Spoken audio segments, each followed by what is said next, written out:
तो भाई और बहनों, आखिरकार रानी मुखर्जी की मर्दानी 3 रिलीज हो चुकी है और ये मूवी मैंने देख ली है। ये मूवी काफी ज्यादा इंटरेस्टिंग है। तो चलिए स्टार्ट करते हैं बिना बकवास के, फुल एक्सप्लेन। और अगर हो सके तो इस मूवी को सिनेमाघरों में जाके देखो, मूवी काफी ज्यादा दिलचस्प है। तो चलिए स्टार्ट करते हैं। मूवी की शुरुआत में हम 2 लड़कियों को दिखाया जाता है, जहाँ पर हम देखते हैं कि एक लड़की को गाड़ी में किडनैप कर रहे थे।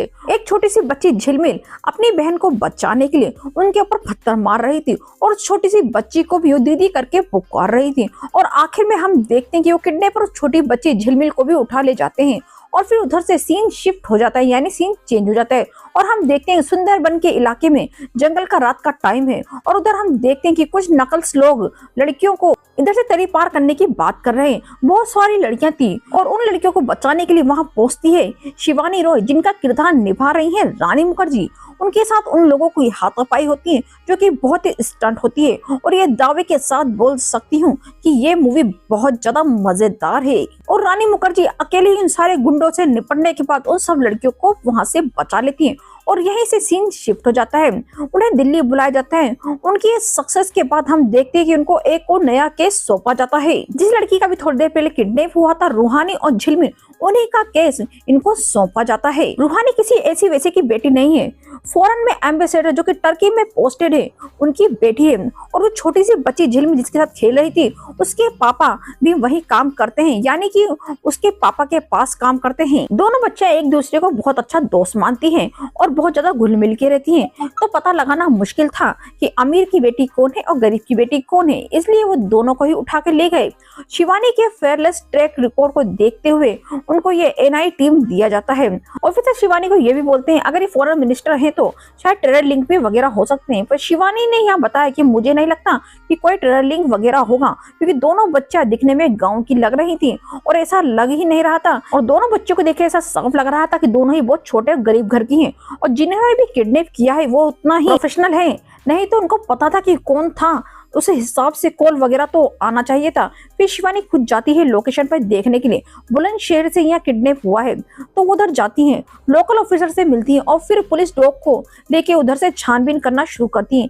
तभी उनको पता चलता है कि झिलमिल ने बहुत ज्यादा कोशिश की है रूहानी को बचाने के लिए, क्योंकि हर जगह उसके मार्क्स थे और वो कैसे बचाने की कोशिश कर रही थी उसके पूरे एविडेंस है, जो कि लोकल पुलिस क्रैक नहीं कर पाई और शिवानी ने वो क्रैक कर लिया।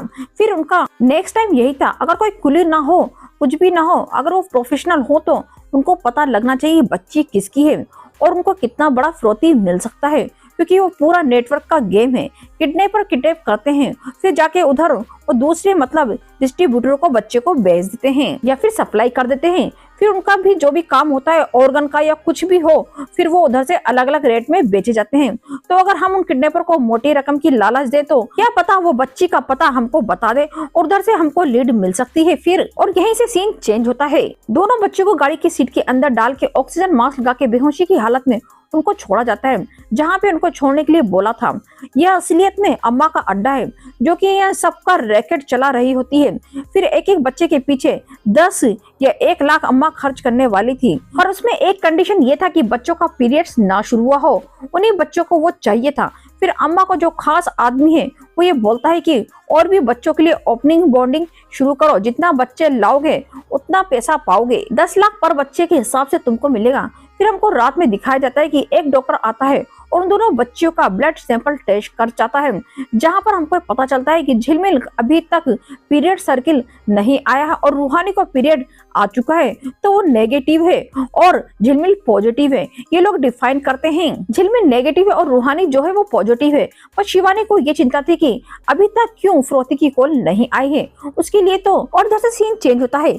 शिवानी को वो उसके बाप को बोलती है कि इतनी बड़ी फिरौती रकम बोलो कि वो लोग हिल जाएं। तो टीवी पे एक न्यूज आती है कि जो भी इस लड़की को ढूंढेगा, यानी रूहानी को ढूंढेगा, झिलमिल को ढूंढेगा, उसको 2 करोड़ का इनाम दिया जाएगा। शिवानी को यहाँ बहुत ज्यादा चिंता थी कि अभी तक क्यों फिरौती का कॉल नहीं आया है। उसके लिए जो उसने स्मार्ट मूव सोचा था वो प्ले करती है। फिर हम रूम में डीजेपी और उस लड़की ने बाप यानी मतलब रूहानी के पिताजी को दिखाया जाता है, जो बहुत ज्यादा टेंस में बैठे हुए थे। वो बोलते हैं कि इससे क्या फिरौती कॉल आएगा और मेरी बेटी क्या बच पाएगी। शिवानी बोलती है यही रास्ता है जिसे फिरौती कॉल का बस आ सकती है। उसके लिए उन्होंने एक गेम प्लान किया है। न्यूज जो है मीडिया में सर्कुलेट कर दिया गया है। रूहानी के पापा ने यह भी बोला है कि अगर अगर कोई मेरी बेटी से मुझसे बात करवाएगा तो मैं उसे 2 करोड़ रुपए दूंगा। और उन किडनैपर ने भी ये न्यूज सुना और सुनने के बाद, क्योंकि उन्होंने उन बच्चों के हिसाब से 10 लाख रुपए मिले थे जो कि काफी कम थे, और अब उन लड़कियों के उन्हें 2 करोड़ मिलने वाले थे। फिर क्या था, वो लोग धावा बोल देते हैं, लोकेशन पे बहुत गोली मार चलाते हैं और उधर से रूहानी को वो अपने साथ ले जाते हैं, क्योंकि उनको 2 करोड़ चाहिए थे। अम्मा के रिस्क के 2 करोड़ के लिए वो लोग ले लेते हैं, पर उनको ये नहीं पता था कि अम्मा कौन है।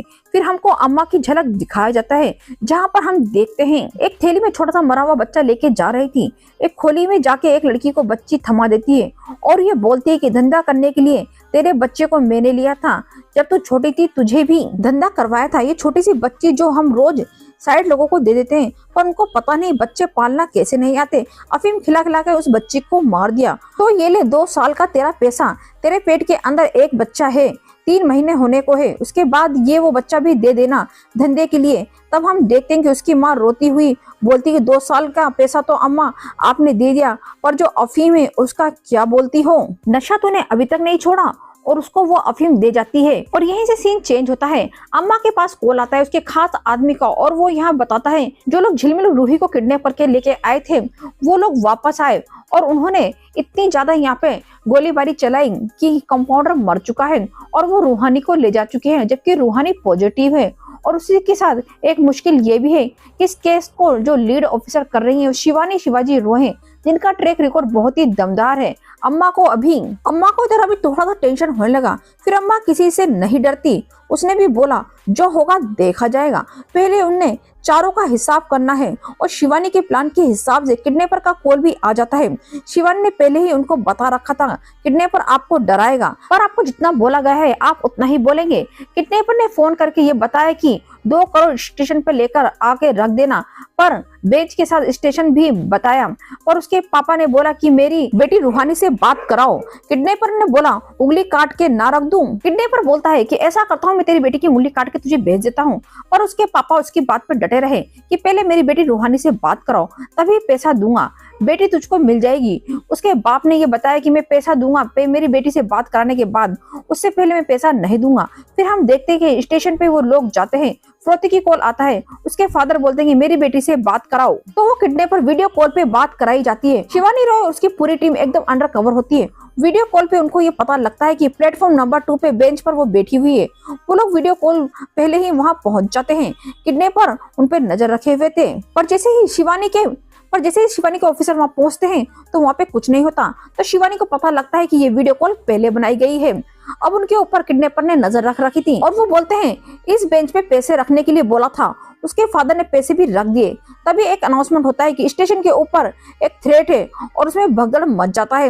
एक आदमी उस पैसे लेके जाने लगता है, पर शिवानी उनके पीछे और उस आदमी को धक्का देके नीचे गिरा देती है। पर वो आदमी एक चक्कू निकालता है और शिवानी के हाथ पे चक्कू मार देता है। पर शिवानी आखिरकार उन्हें बहुत बुरा पीटती है और उनको अपनी कस्टडी में ले ही लेती है। पर उसमें से एक किडनैपर पैसे का बैग लेके उधर से भाग निकलता है और छोटी बच्ची थी वो भी पार्किंग में थी और उसको भी लेके वो लोग गाड़ी में निकल जाते हैं। तभी हम देखते हैं कि एक लेडी कांस्टेबल उनका पीछा करती है। तभी उसके सिर पे वार करके वो लोग गाड़ी लेके निकल जाते हैं। मतलब शिवानी इधर टोटल फेल हो जाती है, पैसा भी चला गया और बच्ची भी हाथ में नहीं लगी। फिर यहीं से सीन चेंज होता है। जिस आदमी को रेलवे स्टेशन में पकड़ लिया गया था उसकी बहुत बुरी तरीके से धुलाई होती है, पर वो कुछ भी नहीं बोलता। शिवाजी मैम अंदर आ जाती हैं और उससे स्मार्टली बात करती हैं। सुनने में आ रहा है कि तेरे ऊपर पॉक्सो केस तो लगेगा, इसी के साथ अटेम्प्ट टू मर्डर भी लगेगा, जो कि पुलिस इंस्पेक्टर को वो बुरी तरीके से डर जाता है और बोलना शुरू कर देता है। उन्होंने बोला था किडनैप करने के लिए 7 से 8 बच्चे ऑलरेडी किडनैप करके वो लोग दे चुके हैं। 2 लाख से 10 लाख पर बच्चा ऊपर बढ़ा दिया है, पर उसके ऊपर कंडीशन है कि बच्चा छोटा हो और उसको मासिक ना आया हो। शिवानी को एक क्लू मिल चुका था। फिर वो एक डाटा कलेक्ट करने के लिए बोलती है पूरी कंट्री के इस एज ग्रुप में बच्चे किडनैप हुए हों जिसके भी पीरियड ना आए हों।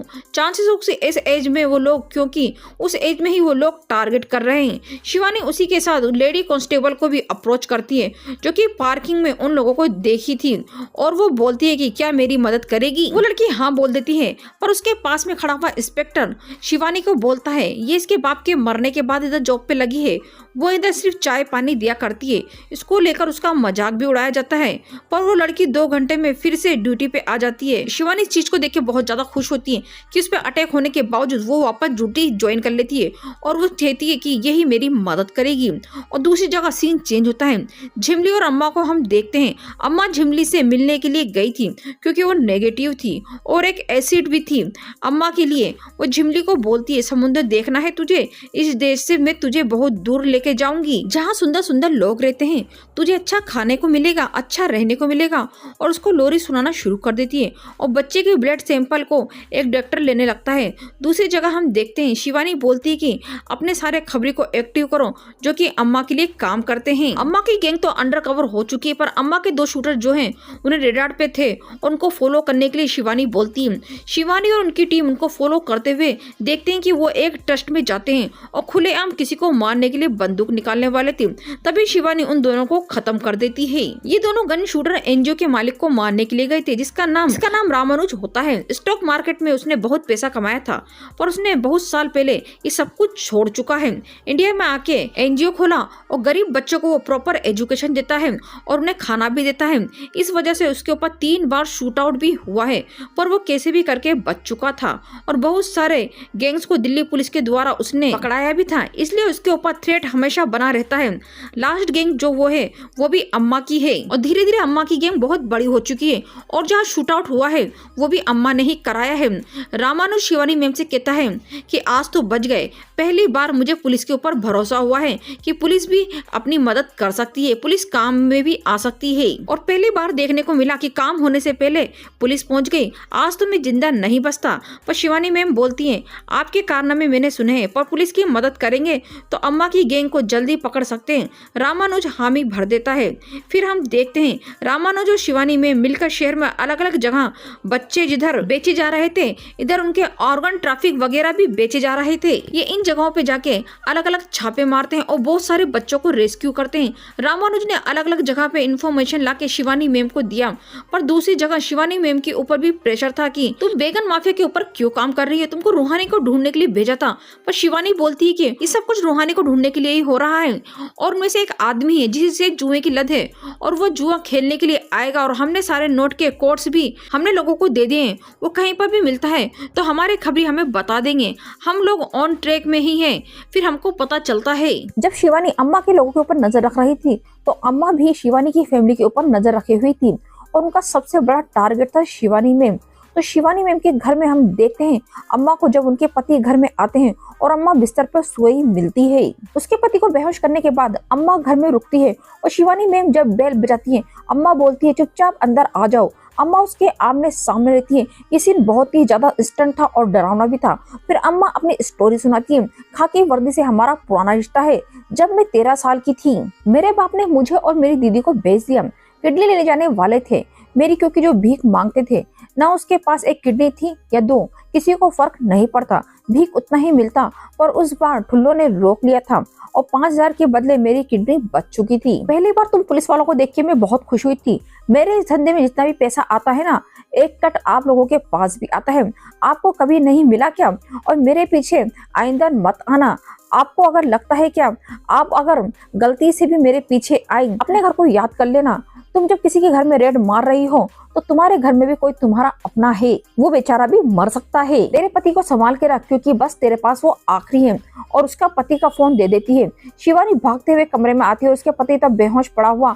अम्मा उधर से उसको वार्निंग देख के चली जाती है और यहीं से सीन चेंज होता है और हम शिवानी को हॉस्पिटल में देखते हैं। शिवानी के पास टिप आती है कि एक होटल में जुआ खेला जा रहा है और वही नोट यूज किए जा रहे हैं। शिवानी अपनी टीम को इन्फॉर्म करने के बाद हॉस्पिटल के पास ही उस होटल में वहाँ पहुंचती है। पहले तो इन्फॉर्म कर देती है कि सारी जगह को खाली करो पर उस जुए वाली जगह के कमरे को नहीं।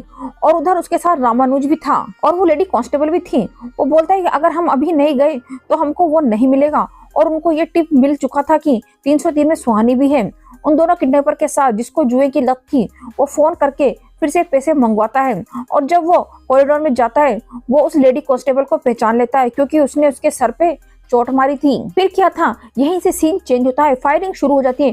फायरिंग के बीच में लेडी कांस्टेबल के ऊपर गोली लगता है और वो उधर बेहोश हो जाती है। तभी रामानुज उधर से कैसे भी करके अपनी जान के रिस्क लेते हुए एंटर करता है और उस लेडी कांस्टेबल को बचाता है। शिवानी मैम दोनों को प्रोटेक्ट कर रही थी और रामानुज उस बच्चे को ढूंढता है। बच्चे को जब वो मिलता है और उसके ऊपर भी गोली चलाता है, वो भी घायल हो जाता है। बच्चा जाके उसे बुलाता है, अंकल आप ठीक तो है ना? पर रामानुज अपने हाथ से उस लड़की का गला घोट देता है और वो लड़की का दम घुटने के कारण वहीं पे मर जाती है। और वो उस लड़की को वही लोरी सुना रहा था जो अम्मा सुना रही थी। मतलब इस लड़की के साथ रामानुज के साथ अम्मा का जरूर कोई ना कोई रिश्ता है। एम्बेसडर के बच्चे को जान नहीं बच पाती। शिवानी बहुत ज्यादा दुखी हो जाती है कि वो रूहानी की जान नहीं बचा पाई। अब झिलमिल के ऊपर कोई इंटरेस्ट नहीं है और उसे बचाने की कोई जरूरत नहीं और उससे केस ले लिया जाता है क्योंकि वो छोटी सी बच्ची है पर वो किसी गरीब की बच्ची है। और यहीं से सीन चेंज हो जाता है। दूसरी जगह हम रामानुज को देखते हैं जो कि अम्मा के ठिकाने पे जाता है और अम्मा को गले लगा लेता है। असलियत में पूरा गेम प्लान यही था कि अम्मा को जब पता चला था कि शिवानी रॉय इस केस को लीड कर रही हैं और वो सीधे अपने बेटे को कॉल करती हैं और वो बेटा अपने माँ को बचाने के लिए ये पूरा गेम प्लान बनाता है, यानी रामानुज। और यहीं से हमें फिर से पास्ट में ले जाया जाता है। वो अम्मा से बोलता है अपने पुराने 2 शूटर को एक्टिव करो और मुझे मारने के लिए फेक फ्रेमिंग करो। जब वो मुझे मारने के लिए जाएंगे तो पुलिस उसको ट्रैक करेगी और वो उन लोगों को मार डालेंगे। तब शिवानी मैम को मेरे ऊपर ट्रस्ट भी बैठेगा और मैं इस केस का हिस्सा भी बन जाऊंगा, जिससे मुझे उनकी हर एक्टिविटी का पता चलता रहेगा। अम्मा बोलता है तू इतना बड़ा रिस्क क्यों ले रहा है? अम्मा को ये बोलता है कि आपको बचाना मेरा फर्ज है और मेरा फर्ज कभी भी नहीं भूलूंगा। फिर हम देखते हैं कि अम्मा शिवानी मैम को फिर से कॉल करती है और वही धमकी देती है कि बच्ची को तू बचा नहीं सकती। और वो शिवानी से कहती है कि ये धंधा मैं आज से नहीं तब से कर रही, मुझे भी याद भी नहीं, हजारों के ऊपर बच्चे गायब कर चुकी हूँ। तेरे में जितना दम है तू रोक ले। शिवानी बोलती है अब ना मुझे मेरी वर्दी रोक पाएगी और ना ही कोई ऑर्डर्स और ना ही कोई नियम और ना ही कोई सिस्टम। मैं तुझको कहीं से भी लेके आऊंगी, जिंदा या मुर्दा, तू बस अपनी उल्टी गिनती शुरू कर दे। फिर थोड़ी देर में शिवानी के पास उस कांस्टेबल लेडीज का फोन आता है। वो बोलती है कि एक छोटी बच्ची का केस आया है मैम जो कि हॉस्पिटलाइज है, उसको सर्वाइवल कैंसर हुआ है और डॉक्टर बोल रही है वो बहुत ज्यादा सीरियस है, थोड़ी ही देर में वो मर जाएगी। उसके साथ ना तो कोई जबरदस्ती हुई है ना ही कुछ हुआ है, पर उसको सर्वाइवल कैंसर हो चुका है जो कि इन छोटी उम्र में डेवलप नहीं हो सकता। मुझे लगता है किसी वायरस के म्यूटेशन के लिए इस बच्चे को यूज करा गया है। और ये सुनने के बाद शिवानी को थोड़ा खटकता है कि और उस बच्चे के सामने जैसे ही वो अम्मा का नाम लेते हैं बच्ची बुरी तरीके से शॉक हो जाती है और डर जाती है। मतलब अम्मा के बारे में उस बच्ची को भी पता है। वो बच्ची बोलती है मुझे जला देने वाले थे पर मैं कैसे भी उधर से जिंदा बच के भाग आई हूँ। और थोड़ी देर में उस बच्ची की जान निकल जाती है, यानी कि इस बच्ची की मौत हो जाती है। और उस बच्ची के पास से शिवानी को एक ड्राइंग बुक मिलती है और वो उस ड्राइंग बुक को देखने लगती है। तो उस ड्राइंग बुक में से डॉक्टर की फोटो दिखती है, बिल्ली को आइकन दिखता है और उसे पूरा शक हो जाता है। मतलब वो पूरी तरीके से रामानुज के ट्रस्ट के ऊपर शक बैठ जाता है क्योंकि रामानुज के ट्रस्ट के ऊपर भी एक बिल्ली का आइकन है, यानी रामानुज भी कहीं ना कहीं अम्मा से मिला हुआ है। शिवानी उस लेडी कांस्टेबल से बोलती है कि रामानुज के ऊपर इन्वेस्टिगेशन करना शुरू कर देते हैं, पर इसके बारे में रामानुज को बिल्कुल भी पता नहीं चलना चाहिए।